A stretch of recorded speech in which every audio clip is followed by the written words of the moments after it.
സങ്കീർത്തനങ്ങൾ അധ്യായം 48. ദൈവത്തിൻ്റെ നഗരം. കർത്താവ് ഉന്നതനാണ്. നമ്മുടെ ദൈവത്തിൻ്റെ നഗരത്തിൽ അത്യന്തം സ്തുത്യർഹനുമാണ്. ഉയർന്നു മനോഹരമായ അവിടുത്തെ വിശുദ്ധഗിരി ഭൂമി മുഴുവൻ്റെയും സന്തോഷമാണ്. അങ്ങ് വടക്കുള്ള സിയോൻ പർവ്വതം ഉന്നതനായ രാജാവിൻ്റെ നഗരമാണ്. അതിൻ്റെ കോട്ടകൾക്കുള്ളിൽ ദൈവം സുനിശ്ചിതമായ അഭയകേന്ദ്രമായി വെളിപ്പെട്ടിരിക്കുന്നു. ഇതാ, രാജാക്കന്മാർ സമ്മേളിച്ചു, അവർ ഒത്തൊരുമിച്ച് മുന്നേറി. സിയോനെ കണ്ട് അവർ അമ്പരന്നു. പരിഭ്രാന്തരായ അവർ പലായനം ചെയ്തു. അവിടെ വെച്ച് അവർ ഭയന്നു വിറച്ചു. ഈറ്റുനോവിനൊത്ത കഠിനവേദന അവരെ ഗ്രസിച്ചു. കിഴക്കൻ കാറ്റിൽപ്പെട്ട താർഷീഷ് കപ്പലുകളെ പോലെ അവർ തകരുന്നു. നാം കേട്ടതുപോലെ തന്നെ സൈന്യങ്ങളുടെ കർത്താവിൻ്റെ നഗരത്തിൽ നാം കണ്ടു. ദൈവം എന്നേക്കുമായി സ്ഥാപിച്ചിരിക്കുന്ന അവിടുത്തെ നഗരത്തിൽ തന്നെ. ദൈവമേ, അങ്ങയുടെ ആലയത്തിൽ ഞങ്ങൾ അങ്ങയുടെ കാരുണ്യത്തെ ധ്യാനിച്ചു. ദൈവമേ, അങ്ങയുടെ നാമം എന്ന പോലെ തന്നെ അങ്ങയുടെ സ്തുതികളും ഭൂമിയുടെ അതിരുകളോളം എത്തുന്നു. അവിടുത്തെ വലങ്കൈ വിജയം കൊണ്ട് നിറഞ്ഞിരിക്കുന്നു. സിയോൻ മല സന്തോഷിക്കട്ടെ. അങ്ങയുടെ ന്യായവിധികൾ മൂലം യൂദായുടെ പുത്രിമാർ ആഹ്ലാദിക്കട്ടെ. സിയോന് ചുറ്റും സഞ്ചരിക്കുവിൻ, അതിനു പ്രദക്ഷിണം വയ്ക്കുവിൻ, അതിൻ്റെ ഗോപുരങ്ങൾ എണ്ണുവിൻ, അതിൻ്റെ കൊത്തളങ്ങളെ ശ്രദ്ധിക്കുകയും കോട്ടകളെ നടന്നു കാണുകയും ചെയ്യുവിൻ. ഇവിടെയാണ് ദൈവം. ഈ ദൈവമാണ് എന്നേക്കുമുള്ള നമ്മുടെ ദൈവം. അവിടുന്ന് എന്നും നമ്മെ നയിക്കുമെന്ന് വരും തലമുറയോട് പറയാൻ വേണ്ടി തന്നെ. അധ്യായം 49. സമ്പത്തിൻ്റെ നശ്വരത. ജനതകളെ ശ്രദ്ധിക്കുവിൻ, ഭൂവാസികളെ ചെവിയോർക്കുവിൻ. എളിയവരും ഉന്നതരും ധനികരും ദരിദ്രരും ഒന്നുപോലെ കേൾക്കട്ടെ. എൻ്റെ അധരങ്ങൾ ജ്ഞാനം പ്രഘോഷിക്കും, എൻ്റെ ഹൃദയം വിവേകം മന്ത്രിക്കും. സുഭാഷിതത്തിന് ഞാൻ ചെവി ചായ്ക്കും. കിന്നരനാദത്തോടെ ഞാൻ എൻ്റെ കടങ്കഥയുടെ പൊരുൾ തിരിക്കും. എന്നെ പീഡിപ്പിക്കുന്നവരുടെ ദുഷ്ടത എന്നെ വലയം ചെയ്യുന്നു. ക്ലേശകാലങ്ങളിൽ ഞാൻ എന്തിനു ഭയപ്പെടണം? അവർ തങ്ങളുടെ ധനത്തിൽ ആശ്രയിക്കുകയും സമ്പത്തിൽ അഹങ്കരിക്കുകയും ചെയ്യുന്നു. തന്നെ തന്നെ വീണ്ടെടുക്കാനോ സ്വന്തം ജീവന്റെ വില ദൈവത്തിന് കൊടുക്കാനോ ആർക്കും കഴിയുകയില്ല. ജീവന്റെ വിടുതൽ വില വളരെ വലുതാണ്. എത്ര ആയാലും അത് തികയുകയുമില്ല.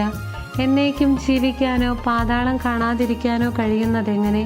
ജ്ഞാനി പോലും മരിക്കുന്നെന്നും മണ്ടനും മന്ദബുദ്ധിയും ഒന്നുപോലെ നശിക്കുമെന്നും തങ്ങളുടെ സമ്പത്ത് അന്യർക്കായി ഉപേക്ഷിച്ചു പോകുമെന്നും അവർ കാണും. ദേശങ്ങൾ സ്വന്തമെന്ന് അവകാശപ്പെട്ടെങ്കിലും ശവകുടീരങ്ങളായിരിക്കും അവരുടെ നിത്യവസതി, തലമുറകളോളം അവരുടെ വാസസ്ഥാനം. മനുഷ്യൻ തൻ്റെ പ്രതാപത്തിൽ നിലനിൽക്കുകയില്ല. മൃഗങ്ങളെപ്പോലെ അവനും നശിച്ചു പോകും. വിവേകമറ്റ ആത്മവിശ്വാസം പുലർത്തുന്നവരുടെ വിധിയും തങ്ങളുടെ സമ്പത്തിൽ ആനന്ദിക്കുന്നവരുടെ അവസാനവും ഇതുതന്നെ. ആടുകളെപ്പോലെ അവർ മരണത്തിന് വിധിക്കപ്പെട്ടവരാണ്. മൃത്യുവായിരിക്കും അവരുടെ ഇടയൻ. നേരെ ശവക്കുഴിയിലേക്ക് അവർ താഴും. അവരുടെ രൂപം അഴിഞ്ഞു പോകും. പാതാളമായിരിക്കും അവരുടെ പാർപ്പിടം. എന്നാൽ ദൈവം എൻ്റെ പ്രാണനെ പാതാളത്തിൻ്റെ പിടിയിൽ നിന്ന് വീണ്ടെടുക്കും. അവിടുന്ന് എന്നെ സ്വീകരിക്കും. ഒരുവൻ സമ്പന്നനാകുമ്പോഴും അവൻ്റെ ഭവനത്തിൻ്റെ മഹത്വം വർദ്ധിക്കുമ്പോഴും നീ ഭയപ്പെടേണ്ട.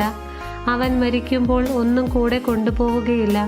അവൻ്റെ മഹത്വം അവനെ അനുഗമിക്കുകയില്ല. ജീവിതകാലത്ത് സന്തുഷ്ടനെന്ന് കരുതിയെങ്കിലും അവൻ്റെ ഐശ്വര്യം കണ്ട് ആളുകൾ അവനെ സ്തുതിച്ചെങ്കിലും അവൻ തൻ്റെ പിതാക്കന്മാരോട് ചേരും. ഇനിമേൽ അവൻ പ്രകാശം കാണുകയില്ല. മനുഷ്യൻ തൻ്റെ പ്രതാപത്തിൽ നിലനിൽക്കുകയില്ല. മൃഗങ്ങളെപ്പോലെ അവൻ നശിച്ചു പോകും. അധ്യായം 50. കൃതജ്ഞത യഥാർത്ഥ ബലി. കർത്താവായ ദൈവം ശക്തനായവൻ സംസാരിക്കുന്നു. കിഴക്കു മുതൽ പടിഞ്ഞാറ് വരെയുള്ള ഭൂമി മുഴുവനെയും അവിടുന്ന് വിളിക്കുന്നു. സൗന്ദര്യ തികവായ സിയോനിൽ നിന്ന് ദൈവം പ്രകാശിക്കുന്നു. നമ്മുടെ ദൈവം വരുന്നു. അവിടുന്ന് മൗനമായിരിക്കുകയില്ല.